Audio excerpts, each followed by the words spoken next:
Cuando era adolescente, Ezequiel Cárdenas Guillén y su hermano Osiel se ganaban la vida lavando autos y camionetas de la desaparecida Policía Judicial Federal. En su natal Matamoros, Tamaulipas, en el noreste de México. Ese primer contacto con el mundo policíaco del país marcó la vida de los hermanos, quienes años después se convirtieron en líderes del Cartel del Golfo, una de las organizaciones de narcotráfico más importantes del país. Ezequiel, a quien llamaban Tony Tormenta por su carácter violento, murió durante un enfrentamiento con infantes de Marina, una batalla de más de 8 horas que paralizó a la ciudad fronteriza con Estados Unidos. Las autoridades mexicanas dicen que la muerte del capo, por quien el gobierno estadounidense ofrecía una recompensa de $5 millones americanos por su captura, es un paso importante en la lucha contra carteles de la droga. Pero analistas como Alberto Islas, director en México de la firma consultora en seguridad Risk Evaluation, advierten que el poder de la organización no sufre cambios. El que sale fortalecido es Eduardo Costilla, el COS, porque termina con viejas rencillas y reunifica el mando a su alrededor, dice en conversación con BBC Mundo. El COS fue detective en Tamaulipas, donde conoció a los hermanos Cárdenas Guillén. Es quien mantiene el control real de la organización, según autoridades mexicanas. Pleitos y alianzas. La vida de Tony Tormenta no se entiende sin su hermano Osiel, uno de los líderes más violentos del Cartel del Golfo y quien según la Procuraduría, Fiscalía General de la República, PGR, tenía mucha facilidad para ganarse la voluntad de policías y militares. Una muestra es que creó la Banda de los Zetas, formada al principio por 40 soldados mexicanos de élite, algunos entrenados por el ejército de Estados Unidos, que desde 1998 se convirtió en el brazo armado de la organización. A Osiel le decían el mata amigos porque ganó el poder en la organización tras ordenar el asesinato de sus aliados. Bajo su mando el Cartel del Golfo extendió su influencia por todo el sureste de México, y estableció bases en Michoacán, al oeste del país. El que sale fortalecido es Eduardo Costilla, el COS, porque termina con viejas rencillas y reunifica el mando a su alrededor. Alberto Islas, Risk Evaluation. En ese estado se alió con un grupo de cultivadores de marihuana y productores de drogas sintéticas que luego serían conocidos como la familia michoacana. El mata amigos fue detenido en 2003. Su captura desató una lucha interna por el control del cartel, que finalmente se dividió en dos facciones a partir de enero de 2010. Por un lado quedaron el COS y Tony Tormenta, por el otro, la Banda de los Zetas con Heriberto Lascano, el Lasca, al frente. Ambos grupos han entablado alianzas con otros carteles. El señor de los contactos. ¿Cuál era el papel de Tony Tormenta en el Cartel del Golfo? Según la Agencia Antidrogas de Estados Unidos, la DEA, Ezequiel Cárdenas era el jefe de plaza de Matamoros, una forma de decir que controlaba la delincuencia y el tráfico de drogas en esa ciudad.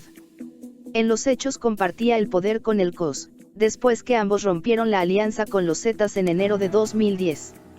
Algunos analistas han dicho que Ezequiel Cárdenas mantenía su jerarquía en la organización porque conocía los contactos en Colombia para la compra de cocaína, algo que otros líderes no tenían. No es todo. Al igual que su hermano Osiel, Tony Tormenta se relacionaba fácilmente con policías y autoridades locales, que según la PGR le brindaban protección.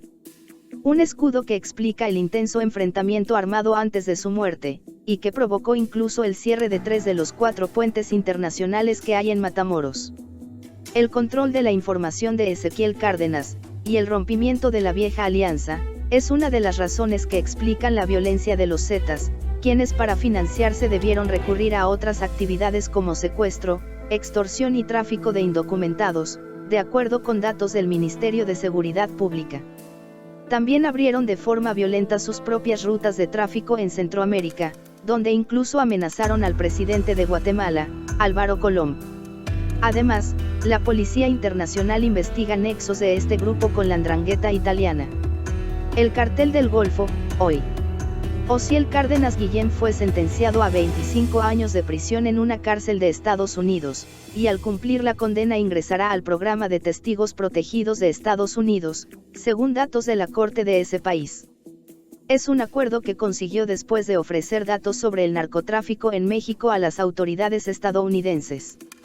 Eduardo Costilla, el COS, puede controlar sin problemas el cartel del Golfo que, lejos de resquebrajarse, podría entrar a una nueva etapa de fortaleza, dice el analista Islas. Y la familia de Ezequiel Cárdenas Guillén seguirá en Estados Unidos, donde tienen su residencia desde hace varios años. Con la caída de Ezequiel Cárdenas, Felipe Calderón descabezó el cartel del Golfo. Pero la caída de este capo, más conocido por su alias de Tony Tormenta, amenaza con incendiar la frontera norte de México.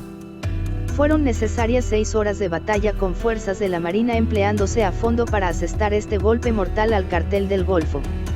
En la actualidad son 6 los poderosos carteles que tienen en jaque a la administración de Felipe Calderón: Cartel del Golfo / Los Zetas, desde Cancún hasta Coahuila; Cartel de Tijuana / Arellano Félix, Baja California; Cartel de Sinaloa / Chapo Guzmán, desde Colima a Durango; la familia michoacana, Michoacán; Cartel de Beltrán Leiva, Oaxaca y Guerrero; y Cartel de Juárez / Carrillo Fuentes, Ciudad Juárez. Un portavoz de la Secretaría de Marina, Semar, confirmó que Tony Tormenta, hermano de Osiel Cárdenas, anterior líder del cartel y actualmente preso en Estados Unidos por cargos de narcotráfico, murió en la batalla de la ciudad de Matamoros. Resultó significativo, indicaron analistas de la lucha contra el narcotráfico a Hechos de Hoy, que Calderón pusiera en manos de la Marina esta importante operación con movilización de 600 hombres, 3 helicópteros, y 17 carros blindados. Es un secreto a voces que la administración de Barack Obama solo se fía de la Marina en las operaciones de inteligencia contra los narcos por el nivel de saplouse e infiltración. La caída de Tony Tormenta se suma a la detención de Teodoro, el Teo, García Cimental, jefe del narcotráfico en Tijuana, y de Edgar, la Barbie, Valdés, quien luchaba por el liderazgo del cártel de los Beltrán Leiva. También fue detenido Sergio, el Grande, Villarreal, principal lugarteniente del cártel de los Beltrán Leiva, en la ciudad de Puebla. A finales de agosto, Ignacio, Nacho, Coronel, socio clave del poderoso capo Joaquín, el Chapo, Guzmán, murió durante un enfrentamiento con soldados. Más información en el blog del narco.com.